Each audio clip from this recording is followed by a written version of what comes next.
What's your emergency? 5, 4, 3, 2, 1. Welcome to the PIO podcast, a place to discuss all public information-related topics for police, fire, EMS, and local and federal government organizations. It was a good learning experience for a lot of us that social media is not real life. But we have to remember the media are very rarely a target audience. They're simply that conduit. Our words have impacts on individuals, and it may not be positive. So just being thoughtful and mindful of the words that we speak. I think what's so interesting about this position too, and this job and this profession, is that every one of us is looking for purpose, and when we find it here, that's it. To know is that a crisis for one is not necessarily a crisis for another. This episode is sponsored by the Social Media Strategy Summit, the leading provider of social media education. They host annual events designed specifically for government communications professionals like you to help you build and engage your communities through social media. Visit their website at socialmediastrategiessummit.com to learn more and use promo code PIO podcast for 10% off of your registration.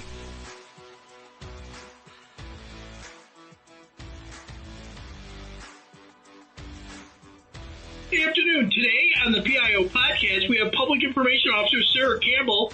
Sarah, thank you for being on the show. Thanks, Robert. I'm excited to actually be here.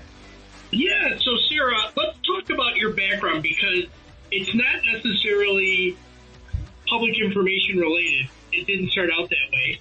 So let's talk about your background at Frederick County, and we'll go into like where it's located and so on from there. Yeah, that's fine. So I joined Frederick County Fire and Rescue in 2018. Prior to that, I was at Howard County Fire and Rescue in Maryland as well.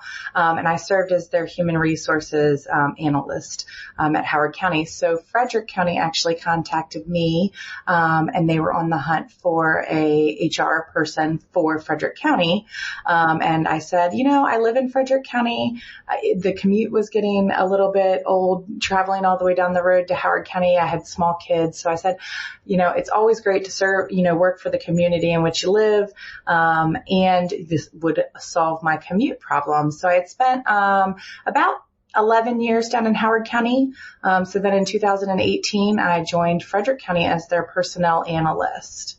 So that was the beginning of Frederick County for me.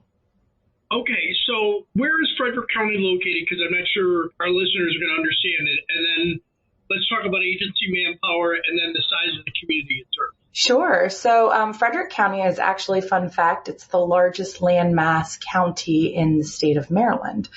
So we have 660 square miles that we serve. Our population is right around 275,000 people. We are about 45 miles northwest of DC and of Baltimore.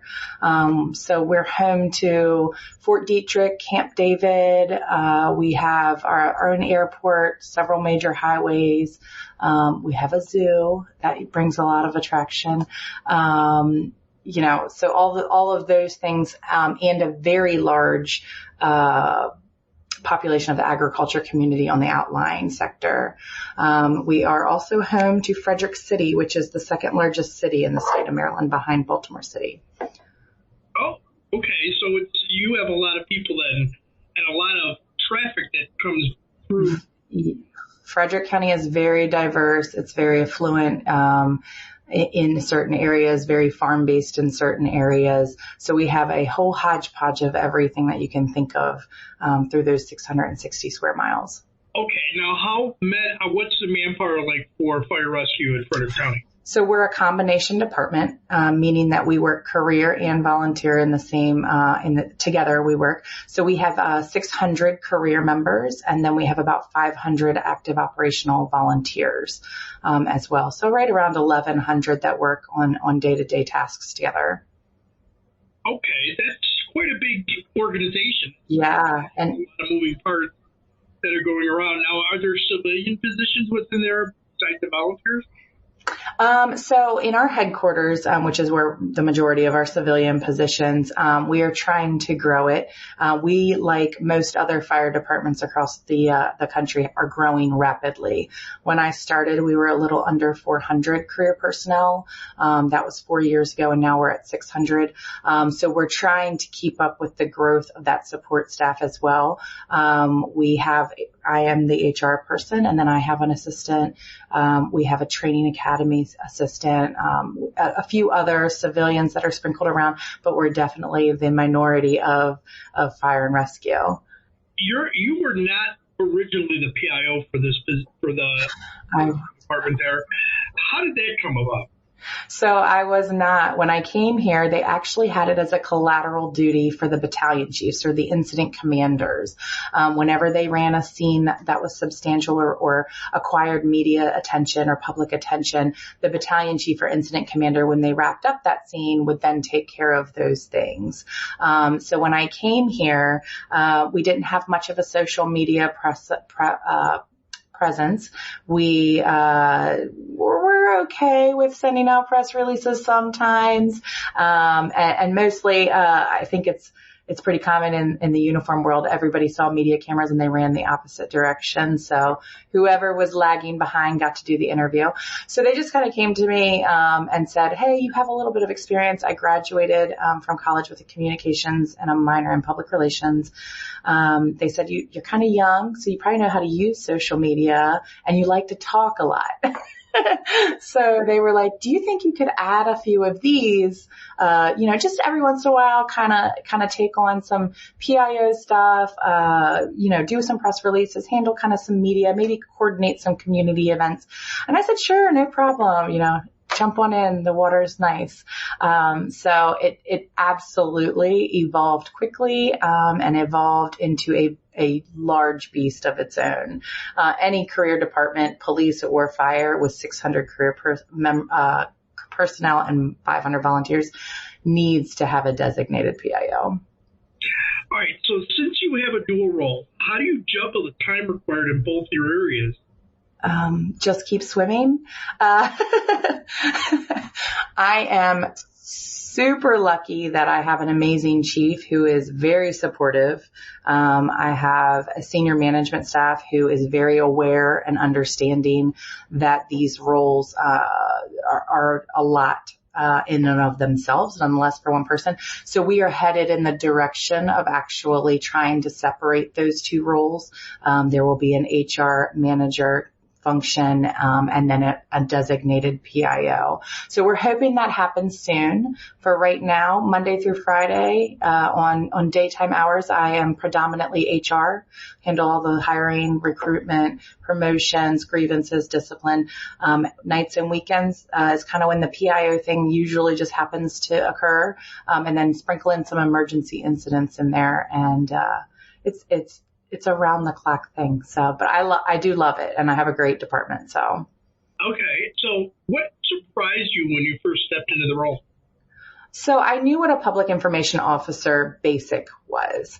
But I think that, the main thing is you really have no clue how much that encompasses.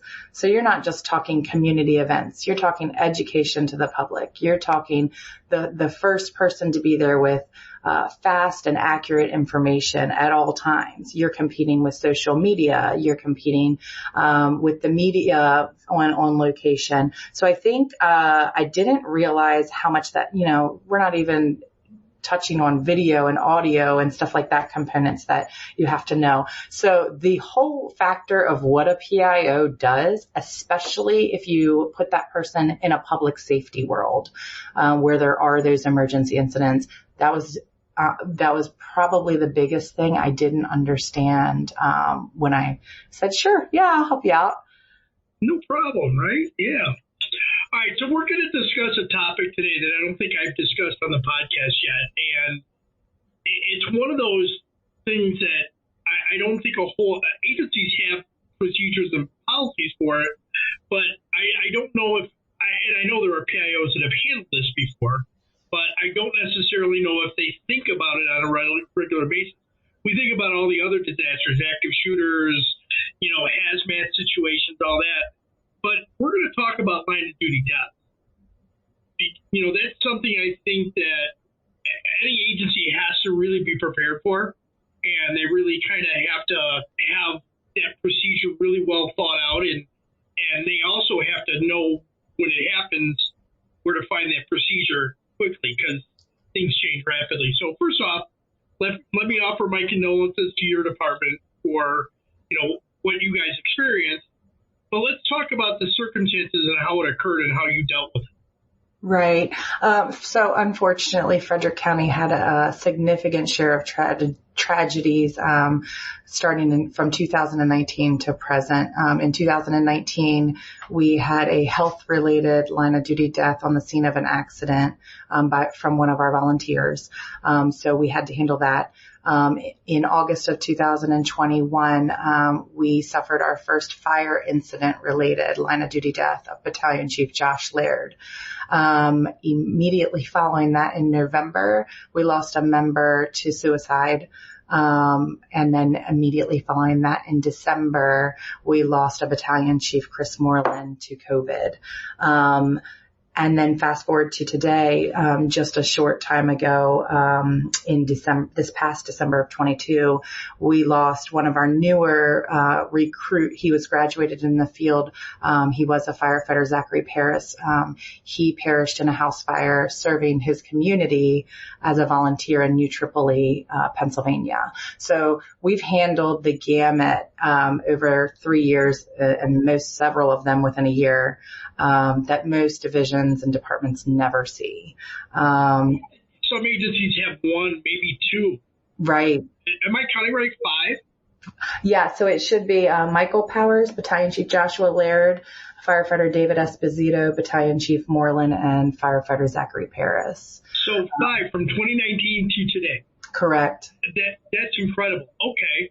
So what was your role as a PIO coming into this position and addressing this? Because this is an important discussion to have. So please take your time with it. Yeah. So I'll say first and foremost, you're never prepared. You can have as many trainings, you can have as much education on it, you can assist with them. But, if it happens to your organization or your division, you are never prepared for a line of duty death. So I'll probably actually talk more about Battalion Chief Laird, since that was our home division, and it was our first fire incident related line of duty death. So for that specific scenario, it was August. It occurred at the end of a workday at 4 p.m. during the week, and it only occurred about a few miles from where our headquarters is located. So the call went out and everybody responded, from the chief to the deputy chiefs to the assistant chiefs to the battalion chiefs, safety chiefs.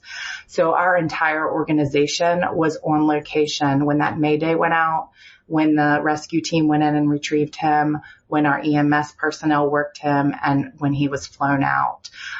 So right then and there is when your action starts as the PIO. Right then and there, people are listening to scanners in the public. They hear the maydays, they know what's going on, and you are chasing the fact that you have to get to the family.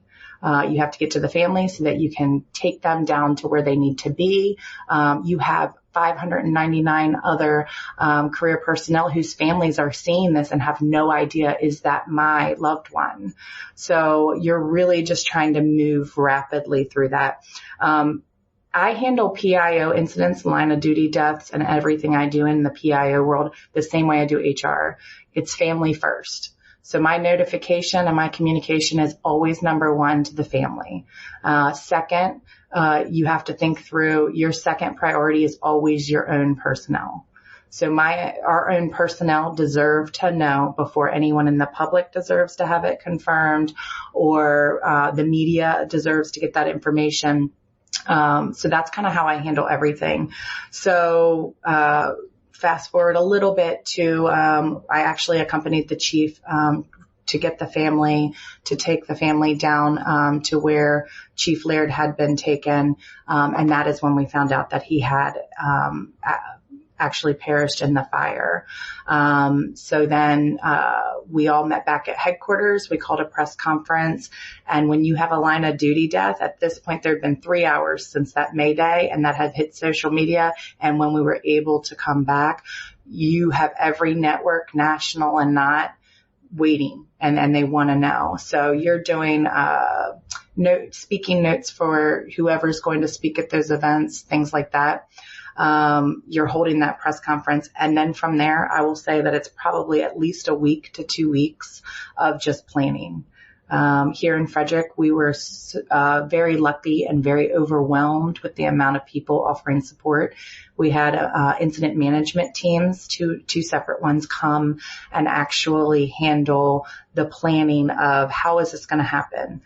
How are we getting units and personnel to all these places? How are we doing processionals from Baltimore to Frederick?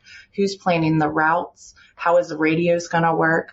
So I was ingrained in that process and in that planning, so that every step of the way I'm communicating to family, to the internal population where we are, and then to the public and the media. It's incredible, especially in the fire service, and I'm sure in the police service, the amount of people that will descend upon and offer support.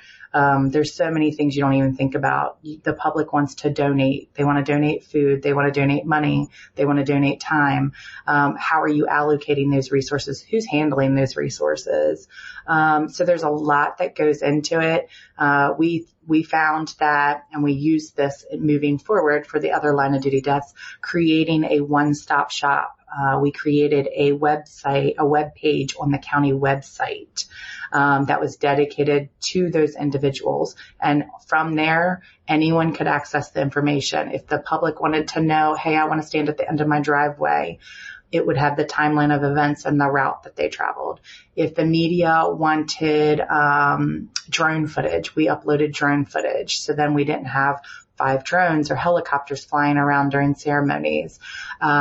We did multiple shots. So media wasn't contacting the family directly to get interviews, to get pictures or photos. We collected all of that with the family's permission and uploaded it to the website. So from there, all of our posts referred everybody who had any questions to that website. And that helped immensely. That really did. We also set up a round robin interview where we gathered together personnel that had worked with Chief Laird and were willing and wanted to conduct an interview with the news media. And basically the news media traveled from person to person at the same time, same location, and interviewed them. Sometimes they had to tell the same story 3 times. That's fine.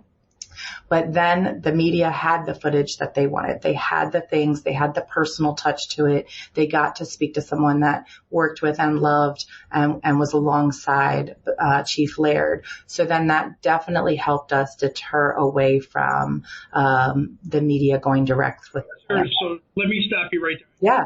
And follow up with a couple questions. Sure. So whose idea was it to come up with the website? Because I think that's something that we're starting to see more and more, having kind of a black site that's kind of formatted already, and then as soon as something happens, you can turn it on and direct everybody to it. Where did that come from? Yeah, so I would say that our county PIO made the suggestion. They had used it for events and stuff like that for the public to go to get information. So Vivian Laxton suggested, hey, why don't we put up a page?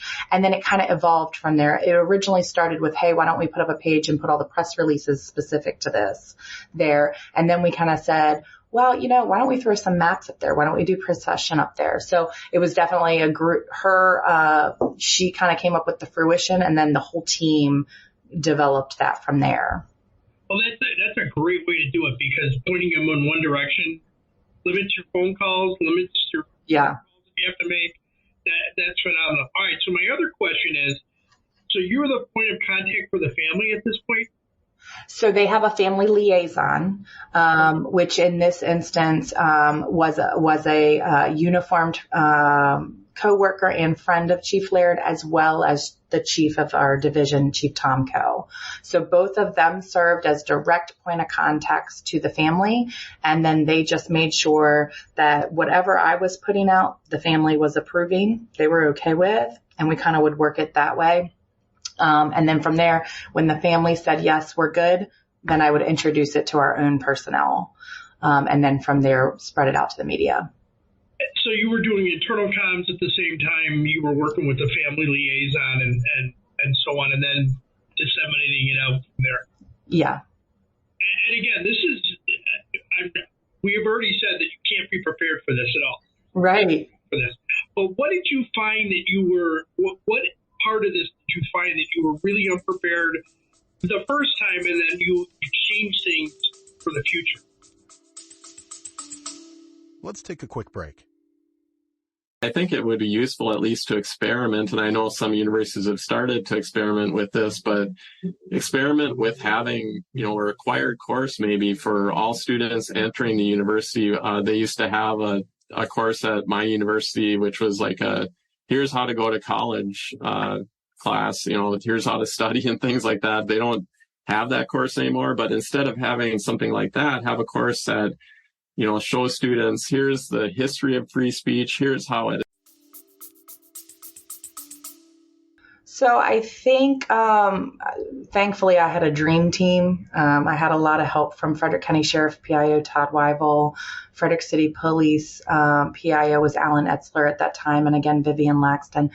So I had a dream team that was like dividing and conquering. I think that the one thing that you're never especially prepared for is that a line of duty death when you're the lead PIO means that a member of your organization, a member of your family has perished. So not only are you suffering that loss and not really having the time to deal with it because you have a mission that you need to complete, but you're also, while you're doing this and completing the mission, you're watching your other family members around you of the organization in devastation, essentially. So seeing them and being able to pull that back to make sure that you stay focused on the mission was definitely something. And each time I do it, that part does not get easier. No, I can't imagine it is. I mean, I as an officer, I wasn't a PI. I was a sergeant. I think when in my old department, we had 2 line of duty deaths. And then we had 2 suicides in the span of about 5.5 years. So I understand the impact you can have from that, and but what it does internally. I wasn't in the PIO role; I was just a supervisor, but it was just the emotions when you have to go back to work, and it just plays incredibly on you. So kudos to you guys. And my next question was, do you have outside help? But you obviously did, because you had the county PIO, you had the sheriff's PIO, and you had others come in. And that, I think we're all learning that we have to rely on others to help us in these times of crisis, because no one person or one agency is going to be able to do it all. Yeah, so I 100% agree, because it's not going to be successful unless you reach out for help. You cannot be in all the places, all the times, and all the locations for these media stagings, for these public conversations, for your own internal members. You can't physically do it all. So having that network of people that, even if they've never dealt with it before, just to be able to say, hey, I need you to proofread this before I send it. Or, hey, can you go out to this parking lot and meet the media at 1:45 because I need to be over at the church at 2:30. Just having those extra hands, it's immeasurable. And I definitely think for the unfortunate circumstances, it made the Frederick County PIO team much closer, and we are super quick to work together now. We keep each other very involved and very informed. So that was something that came out of that tragic situation. And you know what? That's great and amazing that the team came together to support, and that's the way I think most PIOs are going to do that automatically. They're just going to come forward and offer their help, and we just have to realize that we can't do it all. We like to think we can do it all. Yeah, for sure. What lessons did you learn from this that you changed the way you would handle things? So I think our most recent one, so from Battalion Chief Laird to our most recent one, a firefighter, Zach Paris, that was a little bit different because that was 3 hours away from us. And when that happened, it happened in a very small township for a very small volunteer department. We kind of gathered together here and said, hey, we know this happened to you. We're gonna get a group together and we're coming to you and we're gonna do whatever you need us to do. And the folks up there in New Tripoli were fantastic. They wanted to honor Zach in the best way possible. They had not dealt with something like this. So we were able to help them coordinate how to handle that. So I think that each one out of 5 that we have done, the thing that I take away from it is they're never the same. The family dynamic is never the same. The circumstances surrounding the death is never the same. The media, depending on the location and stuff, is never the same. So all of that stuff comes into play. The family wishes is never the same. Some of them are very open to, do you want media outside only, or do you want media to be allowed inside for the memorial? Do you want pictures put up? Do you want your children's names included? So every one of them is different. So I think if you live and die as a PIO by who your audience is and prioritize them, that's what I would say we have improved upon and we have learned as we went through each one. Okay, Sarah, let me ask you this. You have the funeral for your Deputy Chief Laird, correct? Battalion Chief Laird. Battalion Chief Laird, I'm sorry. That's okay. So you have the funeral. How are you covering the fire district with personnel and then allowing everybody that wants to go to the... Right. So that is where your incident management team comes into play and comes in strong for you. I don't even know how many people came with those incident management teams, but I know they descended upon this headquarters building and filled every cranny that they could. So there were probably 60 or more people, and you have a whole operations section. And what they're doing is coordinating with area jurisdictions to say, what units can you give us to cover? So we have 30 fire stations. So that's a lot of units to cover. So we had people from Pennsylvania, from Washington County, Baltimore City, DC, everything, sending us what they could so that they could stay in the station for our personnel so that all of our personnel would be able to attend. And they coordinate special radio channels. They coordinate how they're going to get dispatched on the CAD system. It is so integral to how you can make that. But you have to make that. You have to give that opportunity to every member of your division and of your department.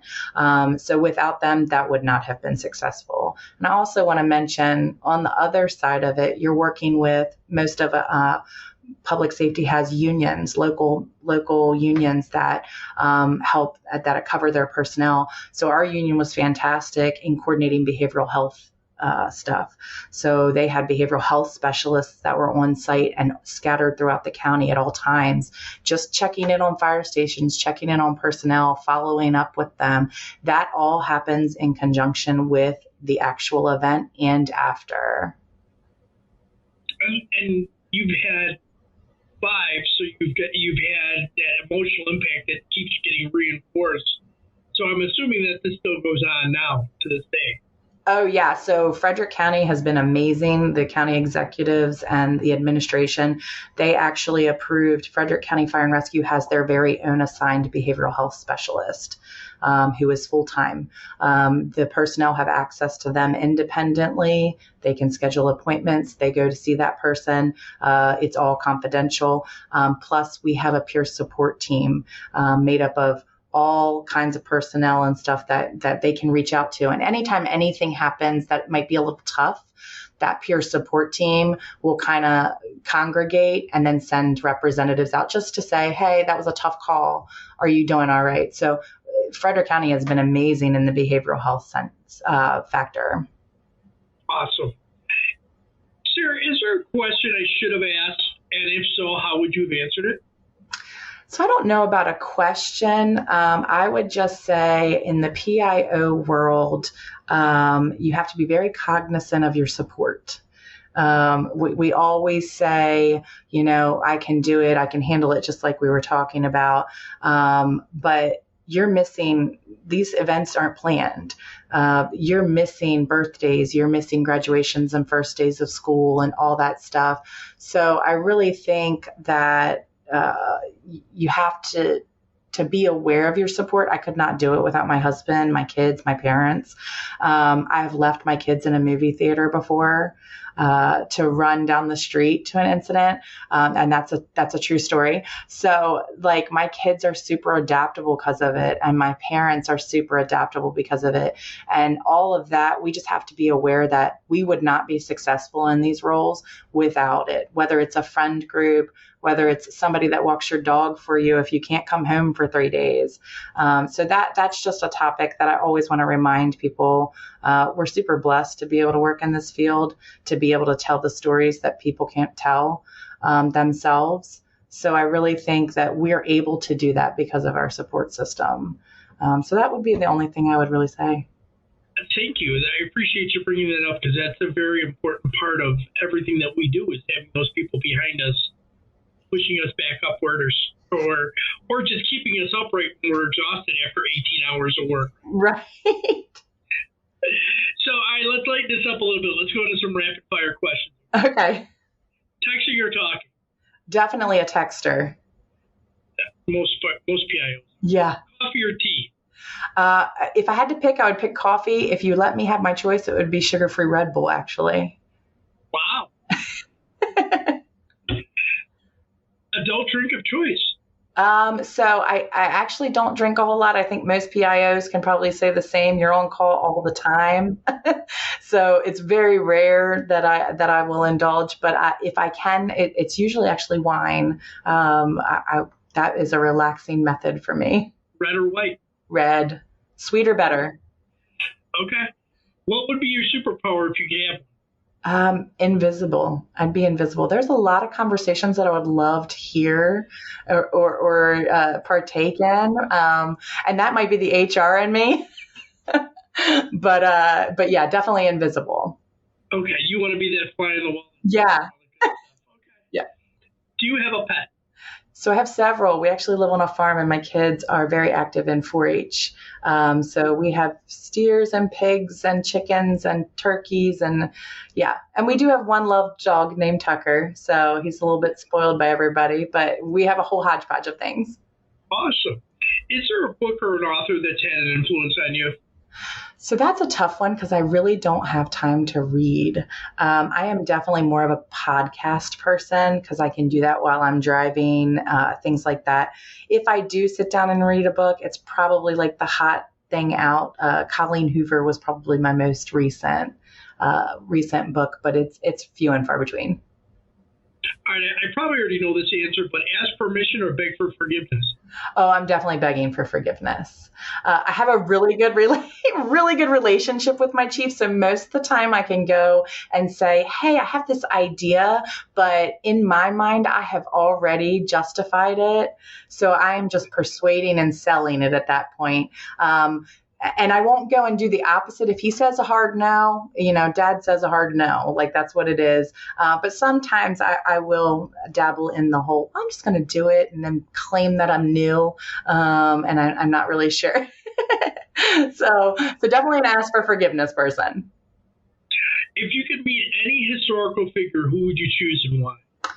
History was definitely my hardest subject in school, but I always had a fascination just in the strength of Anne Frank. So I think that would be my person that, just such a young age, she did things that most adults nowadays wouldn't do and documented it. So I think if I had to pick, that would definitely be somebody that I'd want to talk to. It's a great choice. All right, so final thoughts. Any key points you'd like the listeners to take from the interview that we had today? Grace. Give yourself grace, give the public grace, give the media and the reporters grace. You're never going to be right all to everyone. You're always going to make mistakes. They're going to make mistakes. And the speed that we work, high speed, low drag, sometimes we get frustrated and sometimes we lose that patience. So I would say grace, give everybody a little bit of grace, step back from it and move forward afterwards. How could people, I'm sorry, I missed this, anything you'd like to add? No, I mean, I think we covered it. Line of duty death is a tough topic, and you think it'll never happen to you, just like any other tragedy. So rely on others to help you out in the PIO sector. Rely on your support system to support you through it, and just take care of yourself. In that line of duty is different than running other scenes and emergency things because that's your family that it's happened to. Right. Great point. How can people best reach out to you if they want to talk to you more about line of duty deaths or connect? So my cell phone is actually an extension of my body. My family is very aware of it. Put that out though there. So I would say my email goes to my cell phone. So email at scampbell@frederickcountymd.gov is the best way. I answer email probably as quickly as I answer text. So all that into the show notes so that they'll have that awesome cell phone number out there. Yeah, no. I mean, we put it on press releases, so. Right, exactly. But somebody just randomly calling you for no reason. Right. Sarah, thank you very much for coming on the show. I think people are going to take some very valued tips out of this. I appreciate it. Thank you so much for having me.